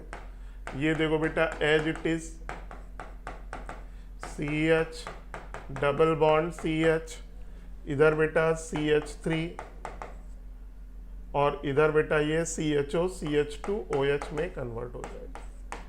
याद रखो बेटा NaBH4 एल्डिहाइड को अल्कोहल में कन्वर्ट करेगा लेकिन डबल बॉन्ड को रिड्यूस नहीं करेगा।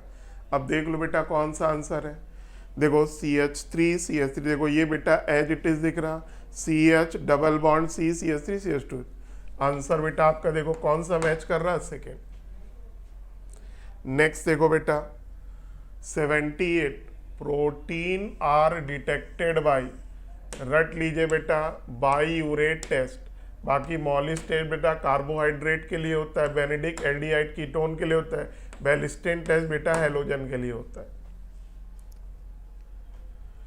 Major product obtain in the reaction, देखो बेटा ये एक तरीके से एल्केन है, ठीक, साइक्लोएल्केन है, हाई टेम्परेचर हेलोजनेशन है।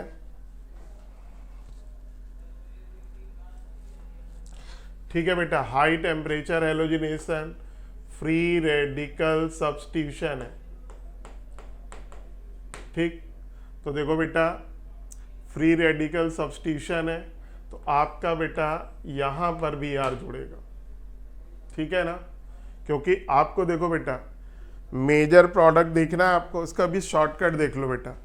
आप क्या किया करिए, यहाँ से बी आर हटा दो, यहाँ से बी आर हटा दो, यहाँ से बी आर हटा दो, यहाँ से बी आर हटा दो। यहाँ से हटाओगे तो बेटा फ्री रेडिकल क्या बन रहा है, टर्सरी।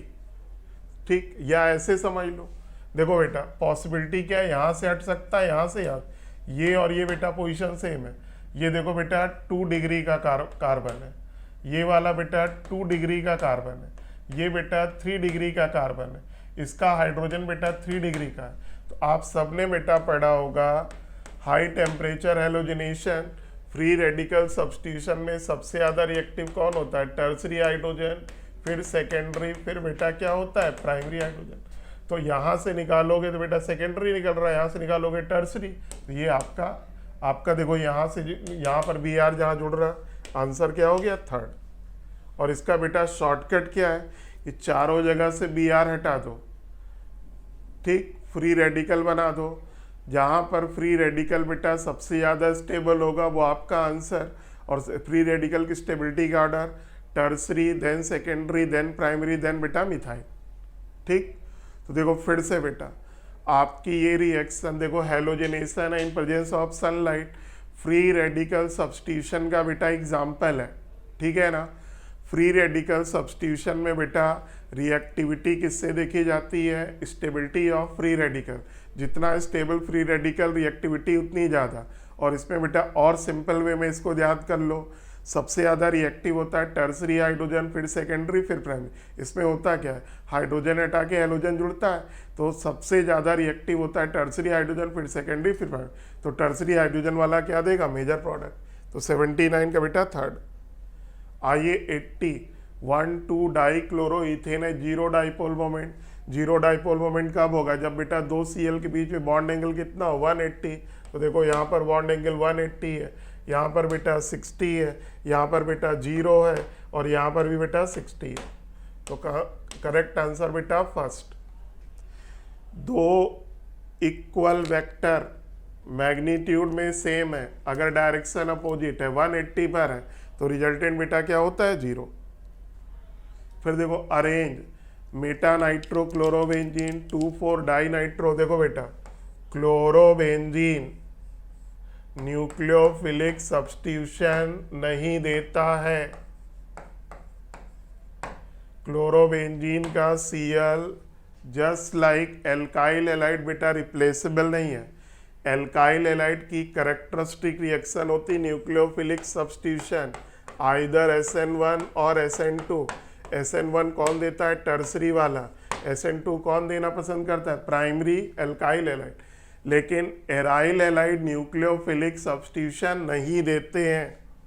लेकिन अगर बेटा कॉन्जुगेटेड पोजीशन पर, यानी बेटा आर्थो पैरा आर्थो पर strong deactivating group like NO2, like CN, like SO3H, ये अगर बेटा लगा है तो न्यूक्लियोफिलिक सब्स्टिट्यूशन हो जाएगा। और रिएक्टिविटी जितने ज़्यादा डीएक्टिवेटिंग ग्रुप बेटा कॉन्जुगेट पोजीशन पर, रिएक्टिविटी उतनी ज़्यादा। देखो बेटा यहाँ ये कॉन्जुगेट, ये कॉन्जुगेट, यहाँ ये कॉन्जुगेट है, यहाँ पर ये कॉन्जुगेट नहीं है, लेकिन बेटा ये रिंग को क्या कर रहा है, डीएक्टिवेट। तो सबसे ज़्यादा रिएक्टिव कौन होगा, 2,4 डाई नाइट्रो वाला, यानी second.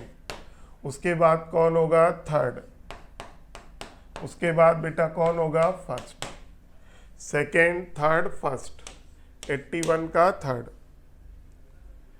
82 mixture of 2 organic chlorine compound on treatment with sodium metal in ether give isobutane. देखो बेटा आइसोब्यूटेन बन रहा आपका। तो देखो बेटा ये आपका आइसोब्यूटेन है, ठीक है ना। ट्रीटमेंट विद सोडियम मेटल, किस रिएक्शन की बात कर रहा बेटा, Wurtz reaction.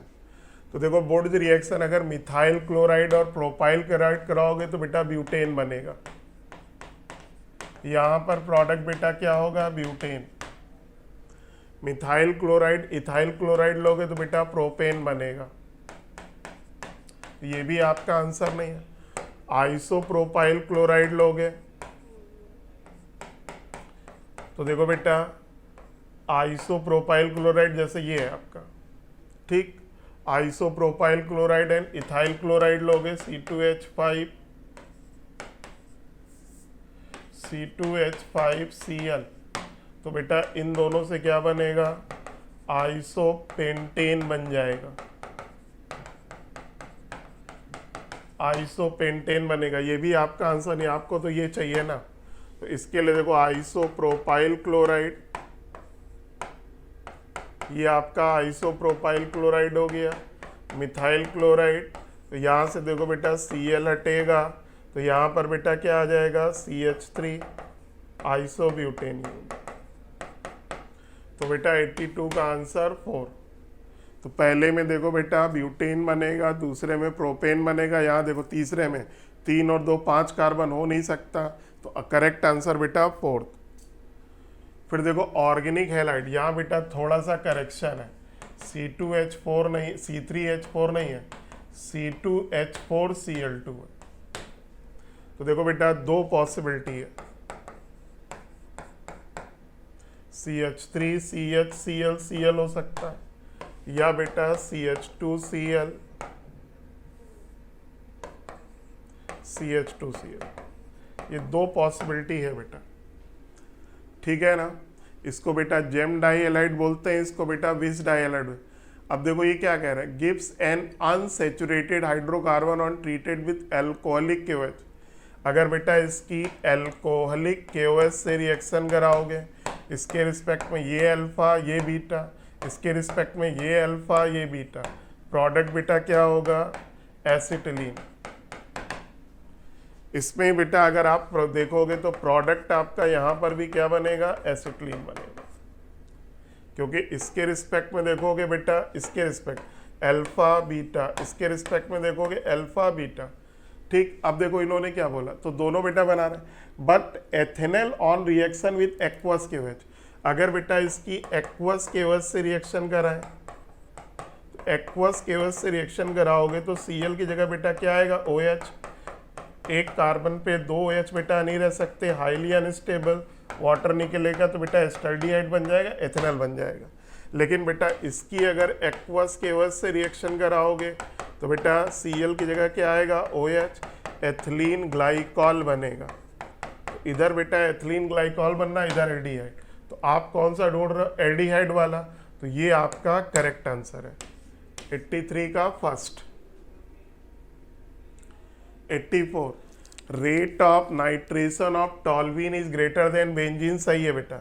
Nitrobenzene, sorry, rate of nitration of toluene, toluene CH3।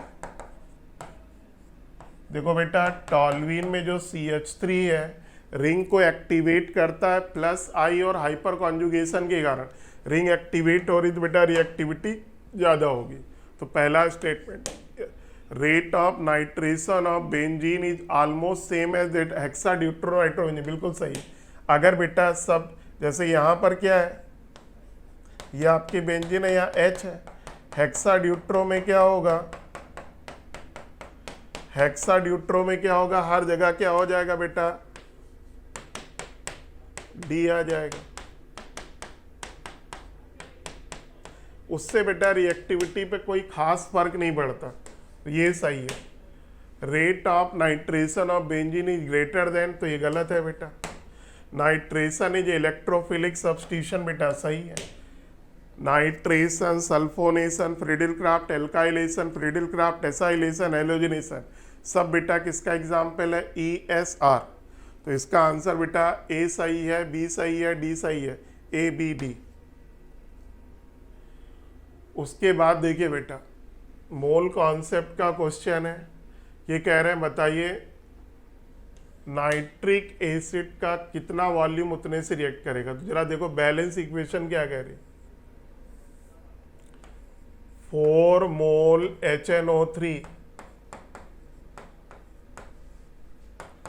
3 mole silver से रिएक्ट कर रहा, यानी बेटा 3 × 108 ग्राम से रिएक्ट कर रहा। तो बोलो बेटा 1 मोल कितने से रिएक्ट करेगा, 3 × 108 अपॉन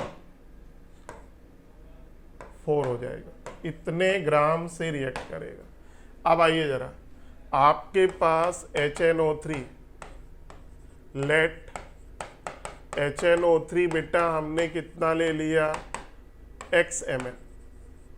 तो बोलो HNO3 के बेटा मोल कैसे निकाल लें, मोल पता करो, मोल का formula m × VmL upon 1000, m × VmL बेटा मिली मोल अपॉन 1000 मोल हो गया। तो देखो मान लो बेटा ये 1.15 इंटू एक्स अपॉन 1000 इतने मोल हो गए। तो देखो बेटा 4 मोल के लिए इतने ग्राम, 1 मोल के लिए इतना, तो 1.15 एक्स अपॉन 1000 मोल के लिए कितना हो जाएगा, 3 into 108 upon 4 into 1.15 x upon 1000। इतने ग्राम बेटा सिल्वर की ज़रूरत होगी। ये आपकी कैलकुलेशन कह रही, क्वेश्चन में बेटा ये 0.784 दिया।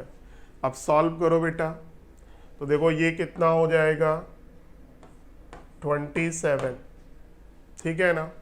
इसको सॉल्व करोगे तो ये 27 हो गया। तो देखो x बराबर कितना हो गया बेटा, ये 1000 इधर गुणा कर गया 784 हो गया, ठीक। 784 अपॉन 27 इंटू 3 बेटा 81 हो गया, इंटू बेटा 1.15 हो गया, ठीक। इसको और बेटा गुणा डिवाइड करो, तो ये 80 मान लें तो 8 9 72,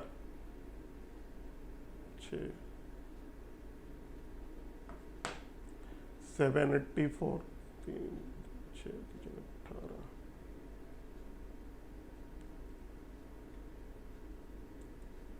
इसको अगर हम बेटा ऐसे ही मान लें कि 81 इंटू 81 15 8 120, तो आई थिंक ये 90 के आसपास होगा। तो 9 8 72, तो हाँ ये लगभग बेटा अगर इसको देखोगे तो 8.42 ml आ जाएगा। आप इसको ऐसे करो ना कि बेटा 1.15 इंटू 81 पहले निकाल लो, देखो 511, फिर 8 पंजा 40, तो देखो 5 1 2 1 3 83.15, ये 83.15 हो गया। तो 784 अपॉन 83.15, कुछ और होगा क्या,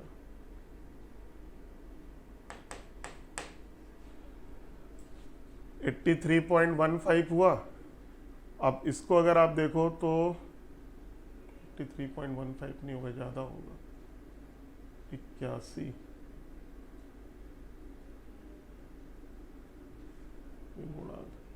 इसको बेटा सॉल्व कर लेना आप, फिर से देखो यहां से बेटा x बराबर कितना हुआ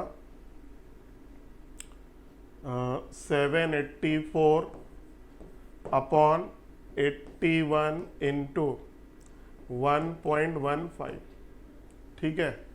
अगर हम इसको डिवाइड करें तो ये 9 टाइम्स हो गया, 9 72 हो गया, 6 64, 9 सत्ते 9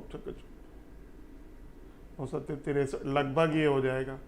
फिर बेटा इसको आप करोगे तो देखो ये 9 1.15 इंटू 9 कितना हुआ 45, 9 10,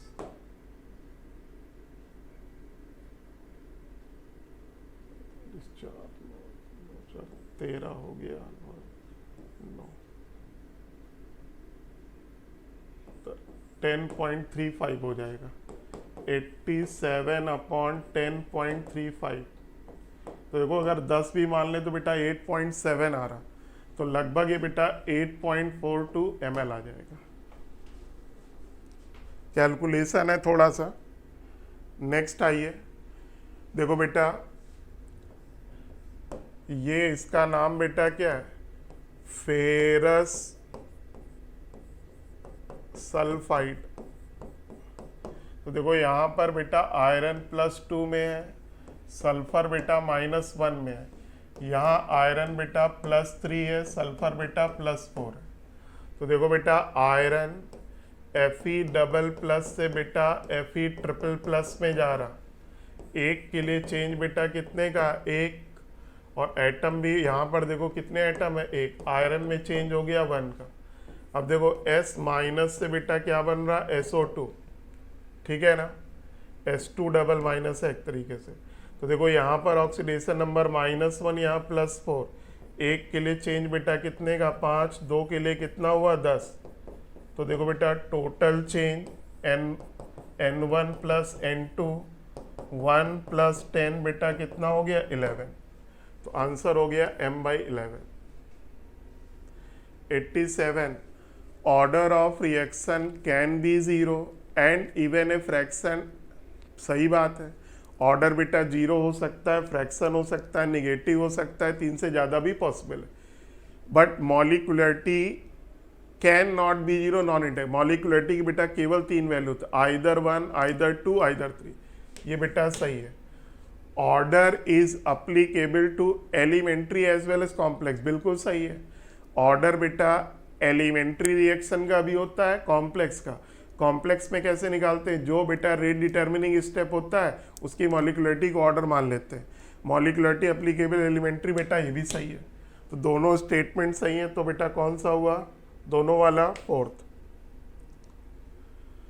फिर देखो बेटा जब भी बॉन्ड एनर्जी का क्वेश्चन आए, सबसे पहले बेटा अपनी रिएक्शन को बॉन्ड में कन्वर्ट कर दो। Plus twice Cl single bond Cl gives, इधर को बेटा देखो हमने बॉन्ड में कन्वर्ट कर दिया। अब बेटा डेल्टा H क्या होता है, bond energy of reactant minus bond energy of product.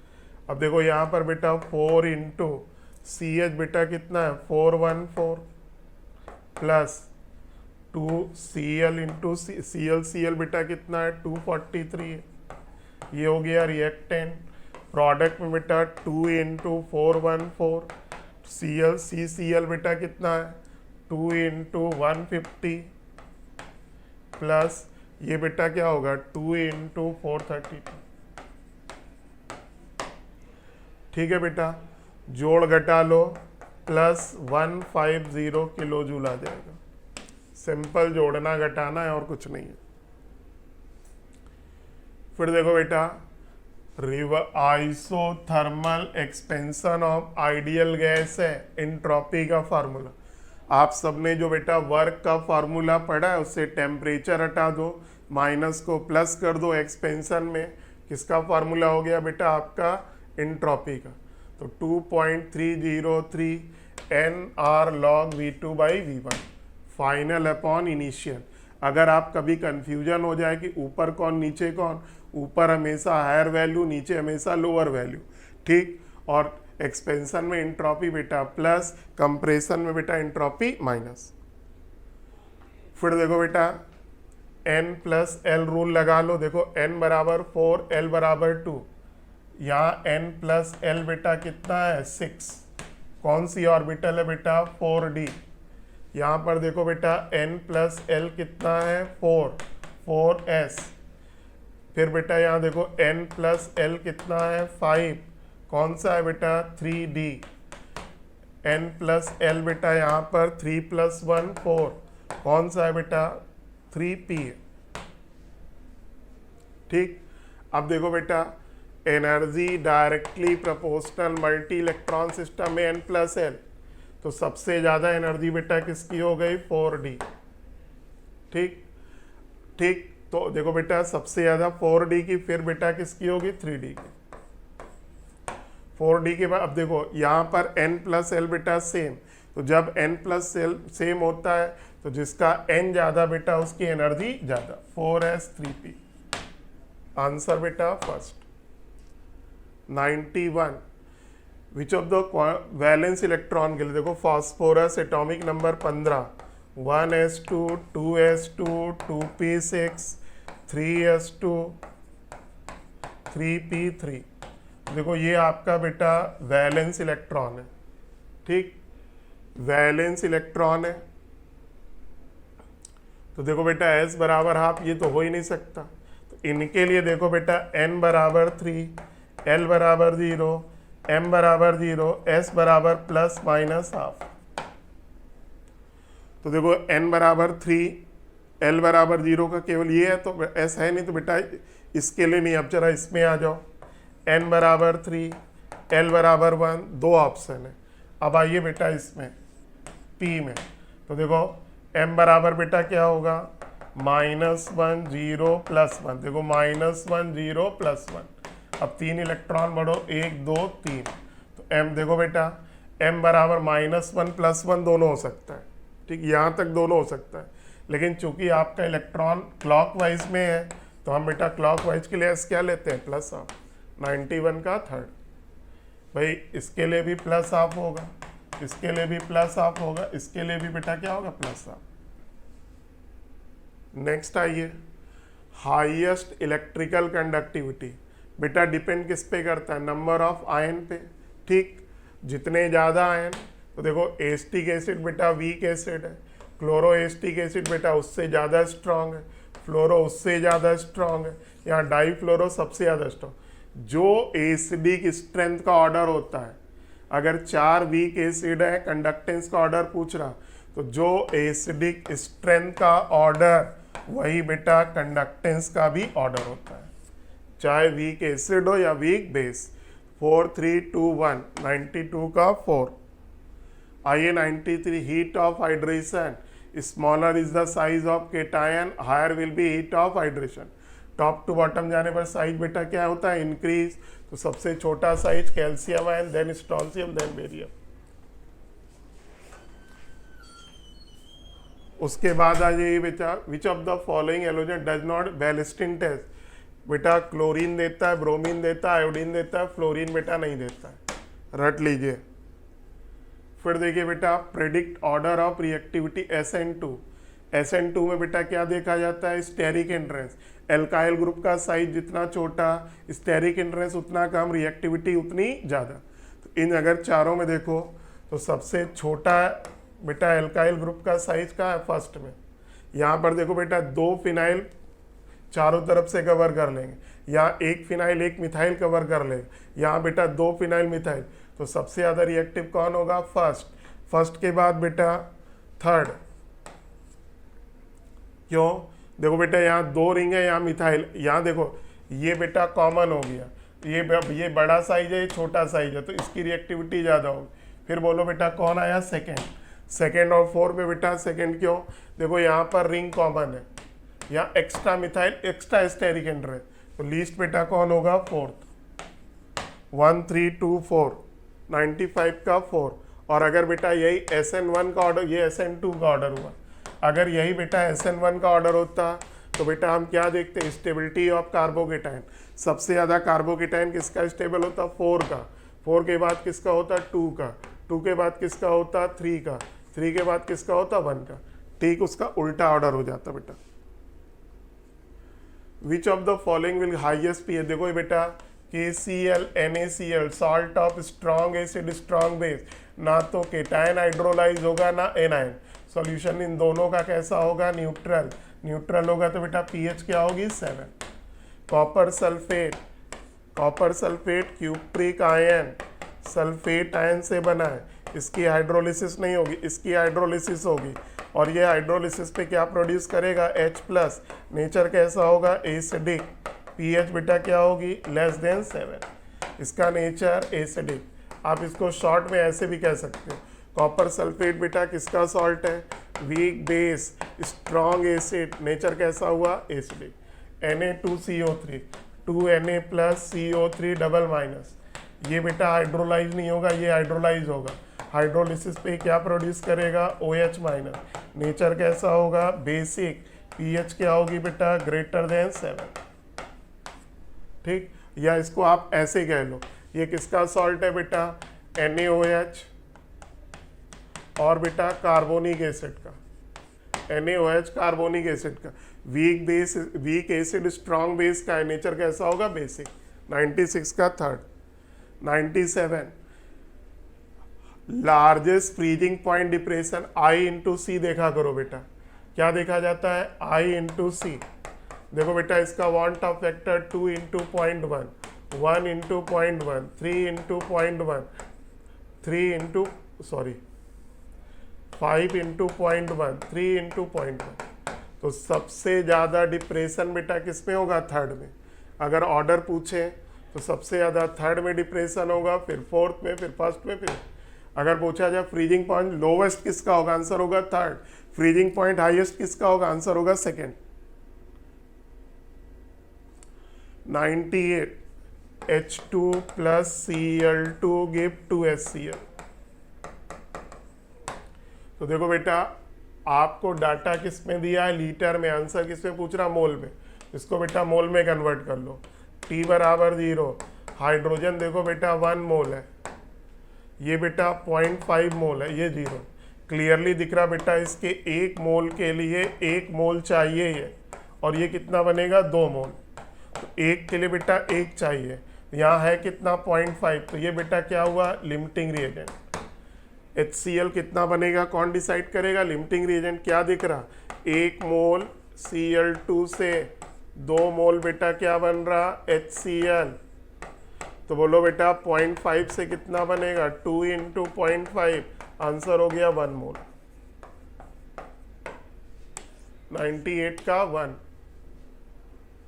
99। यहाँ पे बेटा थोड़ा सा करेक्शन है, ये MnO4 डबल माइनस है। तो देखो बेटा यहाँ सही है, MnO4 double minus, MnO4 single minus पे कन्वर्ट हो रहा, +6 से बेटा +7 में जा रहा। n फैक्टर कितना हुआ 1। 1 मोल के लिए बेटा कितना चाहिए, 1 फैराडे।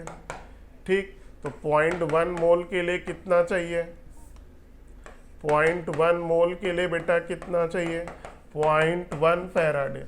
1 फैराडे की वैल्यू सबको याद है 96500, तो 1 0 कम हो गई, आंसर बेटा 9650। 99 का बेटा थर्ड। ठीक, अब आइए बेटा लास्ट वाले में। गिब्स एक रिवर्सिबल रिएक्शन है, गिब्स फ्री एनर्जी दी है, KSP पूछ रहा। देखो बेटा silver carbonate, silver ion carbonate है, यहाँ इक्विलिब्रियम एग्जिस्ट कर रहा। बेटा जब सॉल्यूशन सैचुरेटेड होता है तो आप बेटा इक्विलिब्रियम कांस्टेंट को KSP बोल सकते हो। तो delta G0 equal to -2.303 RT log KC की जगह बेटा KSP लिख लो। अब देखो ये 63.3 प्लस का है, इंटू 1000 कर दो, -2.303 R बेटा 8.31, क्यों, क्योंकि इधर हमने जूल कर दिया। T बेटा 298 log KSP। इसको बेटा डिवाइड करोगे तो log KSP आएगा -11.1 के आसपास आएगा। अब इसको 2 पार्ट में तोड़ दो, -11 -0.1 +1 -1, ये हो गया -12 + 0.9। ठीक है ना, तो KSP बेटा क्या होगा, एंटी लॉग -12 + 0.9, -12 का एंटी लॉग 10⁻⁻12 प्लस का इंटू 0.9 का बेटा 8, तो 100 का आंसर सेकेंड। तो ये बेटा 51 से लेके 75 तक आपको बेटा संजीव सर ने करा दिया। 76 ऑनवर्ड यानी 100 तक बेटा हमने आपको डिस्कस कर दिया। ठीक, होप करते हैं बेटा, आशा करते हैं कि जो हमने एक्सप्लेनेशन दिया है आपसे उसको जो भी छोटे मोटे डाउट, वैसे पेपर आसान था, जो भी छोटे मोटे डाउट्स होंगे वो आपके क्लियर हो जाएंगे। ठीक है बेटा, ओके, थैंक यू।